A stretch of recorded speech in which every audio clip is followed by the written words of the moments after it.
नमस्कार मित्रांनो, स्वागत आहे तुमचं.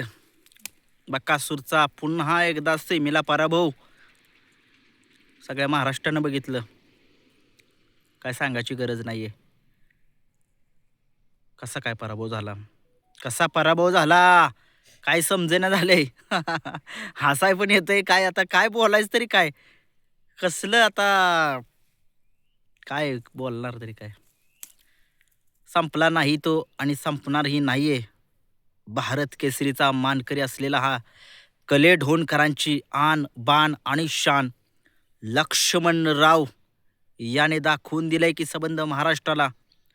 वय झालंय त्या बैलाचं, तरीही त्याने दाखवून दिले संबंध महाराष्ट्राला की तो काय चीज आहे.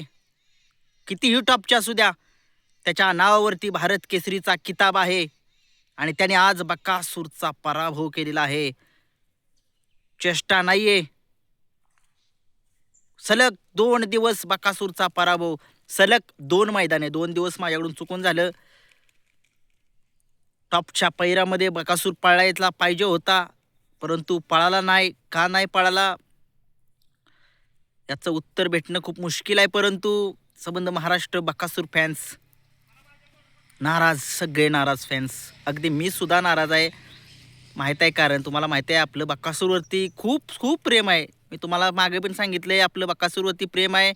कुणी कितीही टॉपचा पैरा असू द्या बकासूरचा, कितीही खालचा पैरा असू द्या, पण शेवट आपण बकासूरला शेवटपर्यंत आपण मानणारा फॅन आहे बकासूरचा. परंतु आज औंध या ठिकाणी जे मैदान होतं शेजारी, औंधच्या गावाशेजारी, नांदोशी तालुका खटाव जिल्हा सातारा, बकासूरच्या गटामध्ये गाडी कुणीसुद्धा झोपली नव्हती. सकाळी बकासूरने सुट्टाच निकाल काढला होता आणि सकाळी मी म्हटलं सुद्धा होतं की बकासूर आज सुट्टा निकाल त्यानं म्हणजे घेतलाच आहे गटाला, सेमी सहज काढेल तो. परंतु या बैलगाडा शरीर क्षेत्रामध्ये कधीच कुणाला कमी समजायचं नसतं आणि जर कमी समजलं तर ते खूप महागात पडतं आणि बकासूर फॅन्स सगळे नाराज झाले. लक्ष्मणराव सगळ्यांनी बकासूर हरला याच्यापेक्षा लक्ष्मणराव जिंकला याच्यात आनंद सगळ्यांनी करा. बकासूरचे असे खूप पराभव आहेत, खूप जिंकले आहे बकासूर. हारला तरी चर्चा होते, जिंकला तरी चर्चा होते, परंतु आज चर्चा व्हायला पाहिजे लक्ष्मणरावची. काय लढत दिली लक्ष्मणरावने. संपला नाही लक्ष्मणराव. सगळ्यांना वाटलं लक्ष्मणराव नाही पळत, तो म्हातारा झालाय आता कशाचा पळतोय. अरे म्हातारा झाला असला तरी त्याच्या अंगामध्ये काय रग आणि धमक आहे त्यानं दाखवले. आज संबंध महाराष्ट्रानं बघितलंय कशा पद्धतीचा पळ दाखवलाय त्यानं. शेवटी अनुभव ते अनुभवच.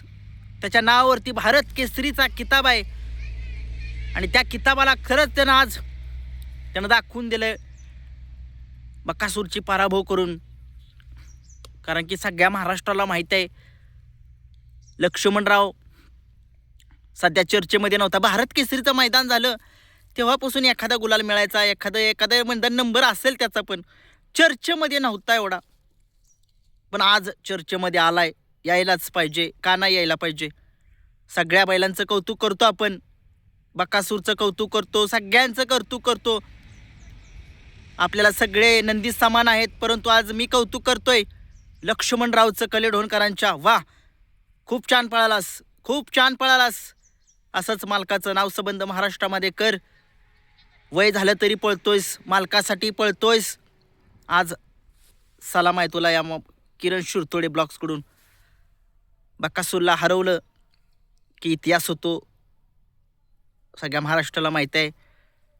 बकासूरचा पैरा जो आहे तो आज चांगलाच होता, चांगलं खोंड पण पळवलेलं ती. परंतु शेवटी दिवस जर नसेल ना तर काही करू शकत नाही, आपण सुद्धा काय करू शकत नाही. त्याच्यामुळे बघूया काय होतंय. लक्ष्मणरावने आज चांगली कामगिरी केली. खूप साऱ्या शुभेच्छा लक्ष्मणरावला. असेच कामगिरी करत राहा आणि बकासूरला पुढच्या मैदानासाठी खूप साऱ्या शुभेच्छा. आता बघूया कसं नियोजन होते बकासूरचं, कोणत्या मैदानात पळेल याच्याबद्दल अपडेट तुमच्यापर्यंत येईलच. परंतु आज खूप मन नाराज झालं. एका दृष्टिकोनातून चांगलंसुद्धा आहे, एका दृष्टिकोनातून वाईटसुद्धा आहे. बकासूरचा पुन्हा एकदा पराभव तो जिवारी लागतोच. आता कोणी एवढं मैदान लाईव्ह बघणार नाही, कारण की माहिती आहे सगळ्यांना बकासूरचा पराभव झाला की कोणी एवढं बघत नाही. बघूया काय होतंय काय नाही.